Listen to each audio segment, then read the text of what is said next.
Di awal-awal pertandingan di babak pertama, Arsenal kelihatan sangat tidak nyaman ketika City melakukan high pressing.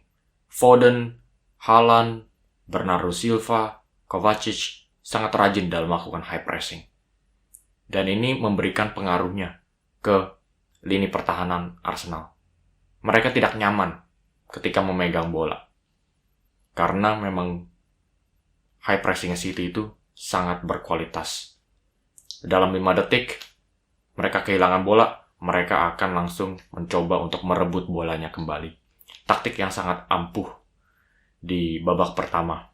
Dan kelihatannya Arsenal itu masih belum settle down. Terutama David Raya, salah satu titik vokal dari Arsenal untuk membangun serangan dari belakang ini. Kelihatannya sangat tidak nyaman. Kelihatannya ada level yang agak tinggi ya. Dari Brentford ke Arsenal melawan tim seperti Manchester City saat ini. Dan ini ada pengaruhnya ke Raya. Kelihatannya dia sangat kurang nyaman. Ada satu momen Julian Alvarez membayang-bayangi Raya. Raya memegang bola terlalu banyak dan operannya dipotong. Tapi semuanya itu berubah di babak kedua. Ketika Arteta membuat satu pergantian pemain yang sangat jitu sekali. Yaitu adalah Gabriel Martinelli. Pemain yang disebut-sebut oleh Jurgen Klopp sebagai talenta abad ini.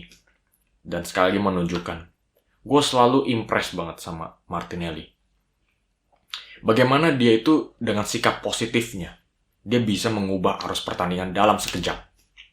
Ini pertandingan melawan Manchester City. Dia baru masuk ke 5-10 menit di babak kedua. Dia langsung bisa membangkitkan semangat di seluruh stadion. Karena dia adalah tipe pemain yang selalu melihat ke depan, ke arah gawang terus. Pandangannya itu selalu positif, nggak negatif. Nggak selalu memikirkan bagaimana untuk mengurangi resiko kegagalan operan-operannya.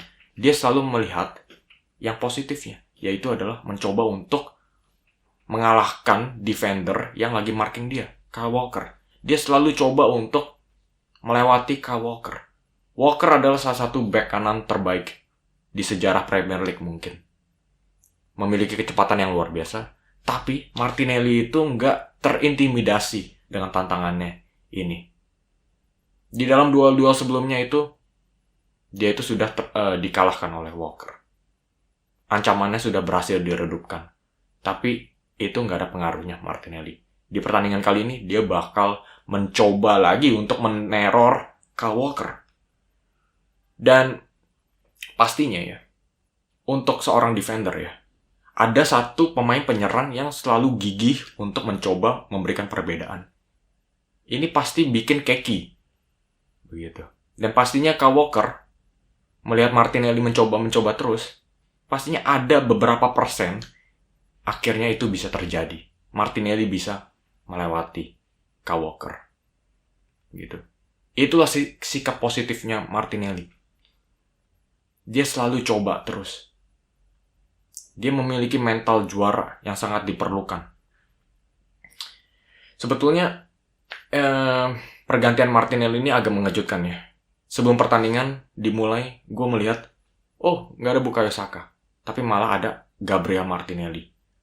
Lebih mengejutkan, gue mengiranya Saka yang bakal setidaknya dimasukkan di bangku cadangan. Tapi ternyata Martinelli yang ada di bangku cadangan. Ini surprise yang sangat menyenangkan hati untuk para penggemar Arsenal pastinya. Di babak kedua lagi. Perbedaannya itu langsung kelihatan dalam sekejap. Ketika Martinelli itu masuk ke lapangan, dia langsung bisa menarik garis pertahanan Manchester City. Memperlebar luaskan lapangan. Dan akhirnya ini ada efek domino ke lini tengahnya Arsenal. Mereka mendapatkan waktu lebih banyak memegang bola untuk memberikan untuk membuat keputusan apa yang harus dilakukan. Sebelumnya mereka lagi di high pressing, mereka itu nggak ada waktu. Tapi ketika ada Martinelli ya, yang bisa melakukan pergerakan ke belakang, ini akhirnya memperlebarkan ruang untuk lini tengah Arsenal. Pemain seperti Odegaard, Declan Rice, Thomas Partey, Jorginho, akhirnya mendapatkan waktu untuk bisa mengekspresikan dirinya di lini tengah. Dan itulah yang terjadi. Mereka berhasil mendominasi Manchester City di babak kedua. Tim mana lagi yang bisa bilang kalau mereka berhasil mendominasi tim seperti Manchester City? Memang betul, Manchester City itu tidak diperkuat Rodri dan Kevin De Bruyne. Tapi pemain pelapisnya itu juga nggak kalah hebat. Ini nggak bisa dianggap remeh. Mungkin banyak sekali orang yang bakal bilang Manchester City ini tanpa Rodri dan Kevin De Bruyne pantas kalah. Tapi kita harus ingat, tim pelapis keduanya aja pun bisa mengalahkan tim-tim besar di Eropa. Dan Arsenal bisa lulus tes di partai sesulit ini. Declan Rice, kita harus muji. Seberapa besar perannya dia di kemenangan ini. Dia berhasil mematahkan serangan bertubi-tubinya Manchester City. Dari segi kreatif, Manchester City itu gagal mengalirkan bola dari lini tengah ke lini depan, ke Erling Haaland. Di mana Erling Haaland di pertandingan kali ini? Coba buat kalian yang mungkin demen dengan statistik, kalian mungkin bisa cek berapa sentuhan bola Erling Haaland di dalam kotak penalti Arsenal. Bisa dihitung dengan jari kalau gue bilang. Mungkin yang gue terkesan ya, satu-satunya sentuhan yang mengesankan dari Erling Haaland itu ada di babak pertama, ketika dia melakukan sundulan dan akhirnya bola jatuh ke Nathan Ake untuk kesempatan pertamanya Manchester City saat itu. Tapi setelah itu, Erling Haaland di mana? Ini gue bukan mengkritik Erling Haaland sebagai striker terburuk. Enggak sama sekali. Tapi di pertandingan kali ini, Erling Haaland gak mendapatkan servis bolanya sama sekali. Dan itu adalah berkatnya Declan Rice.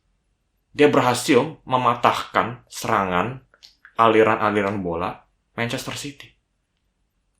Dia adalah jenderal lapangan. Dia bisa melakukan antisipasi, melakukan intersepsi. Dan itulah yang terjadi. Ini sangat mempermudah tugasnya Gabriel, William Saliba untuk bisa menghadang Erling Haaland. Mati total. Dan kita harus membicarakan lini pertahanan Arsenal. Ben White, William Saliba, Gabriel, Zinchenko. Apakah ini lini pertahanan terbaik di Premier League musim ini? Sangat sulit untuk bisa membantahkan argumen seperti ini. Karena yang gue lihat, ini performa yang bukan impresif ya, dari segi bertahan. Sangat impresif dalam menjaga Erling Haaland.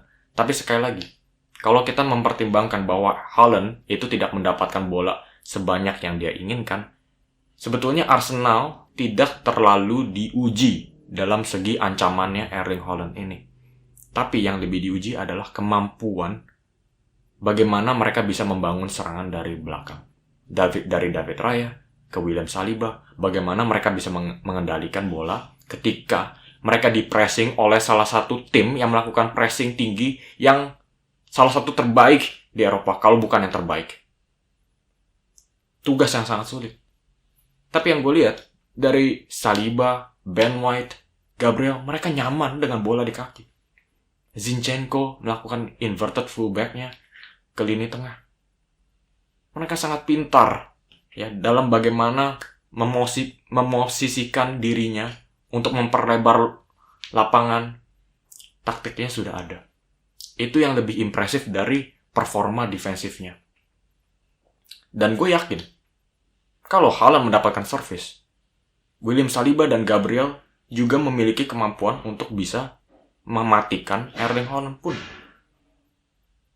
Begitu. Jadi, di pertandingan kali ini, yang kita lihat hanya satu sisi dari kemampuan sebetulnya lini pertahanan Arsenal tersebut. Itu yang lebih impresif. Itulah demand dari sepak bola modern kali ini. Nggak cuma mereka harus bisa bertahan, tapi mereka juga harus bisa bermain bola. Dan dengan dua tugas seperti ini ya, yang sangat multifungsional, pastinya butuh defender yang sangat berkualitas. Dan itulah yang ditunjukkan oleh lini pertahanan Arsenal. Dan kita juga harus menyebutkan kontribusinya Gabriel Jesus di sayap kanan. menggantikan Bukayo Saka. Pastinya ini bukan tugas yang sangat mudah. Apalagi berhadapan dengan Josko Gvardiol, salah satu monster di Premier League saat ini. Sangat tangguh.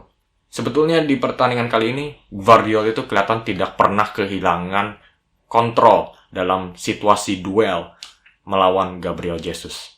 Sangat pede, sangat aman, sangat tangguh, sangat perfeksionis, kalau gue bilang. Luar biasa sekali Gvardiol ini. Tapi, ketika dia berhadapan dengan pemain seperti Gabriel Jesus, yang selalu membayang-bayangi, yang selalu tidak pernah berhenti mencoba, seakan-akan Gabriel Jesus itu membisiki ke telinganya Gvardiol, oke, gue tahu lu hebat, lu perfect.